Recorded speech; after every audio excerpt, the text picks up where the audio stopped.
ఇంట్లో కిచెన్ లో బిర్యానీ చేస్తూ కిచెన్ లో ఇన్స్టాగ్రామ్ లైవ్ లో అబద్ధం చెప్పడానికి లేదు. అంటే ఇప్పుడు ఆల్రెడీ ఒకటి చెప్పాను, అది అబద్ధం అని వేసేస్తున్నారు. సరే అట్లీస్ట్ మా ఇంట్లోంచి నేనేస్తే అట్లీస్ట్ ఇది హైదరాబాద్ లోనే ఉందిరా బాబు అని అనుకుంటారు కదా. అందుకని నేను ఇమ్మీడియట్ గా మా ఇంట్లోంచి ఇదే నైల్ పాలిష్ పెట్టుకుని నేను బిర్యానీ చేస్తే దాన్ని కూడా బూత్ చేసేసి ఎప్పుడుదో పాత వీడియో ఇప్పుడు నేను ఇంట్లోనే ఉన్నానని నటిస్తూ పెట్టిందా అంటాడు. అసలు మీకు ఈ వీడియో సలహా ఎవరు ఇచ్చారండి? సలహా ఎవ్వరు ఇవ్వలేదు, అందరూ ఫోన్లు చేస్తున్నారు. నేను ఇక్కడే ఉన్నాను, నాకు సంబంధం లేదని చెప్తూ వచ్చాను. ఎవ్వరు వినట్లేదు.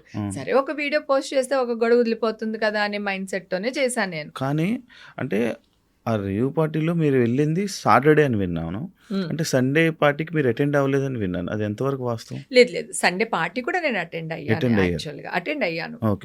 సండే పార్టీకి అటెండ్ అయ్యాను, కానీ నేను ఆ బర్త్డే పార్టీలో కేక్ అది కట్ చేసేసిన తర్వాత నేను బయటకు వచ్చేసాను. మీరు బయటకు వచ్చారు, కానీ ఆ పోలీసులు తీసుకెళ్తున్న విజువల్స్ లో మీరు లేరు. అదే చెప్పాను, నేను ఏం డ్రెస్ వేసుకున్నాను చెప్పు, నీకు గుర్తుందా? అసలు డ్రెస్ గుర్తులేదండి, ఇన్ని మంత్స్ అది కదా.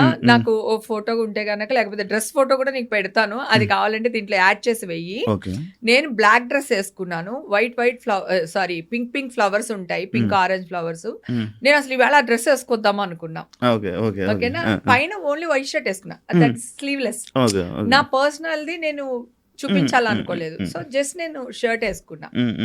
షర్ట్ వేసుకుని మొత్తం black and black, full black and black. ఎవరో ఒక అమ్మాయి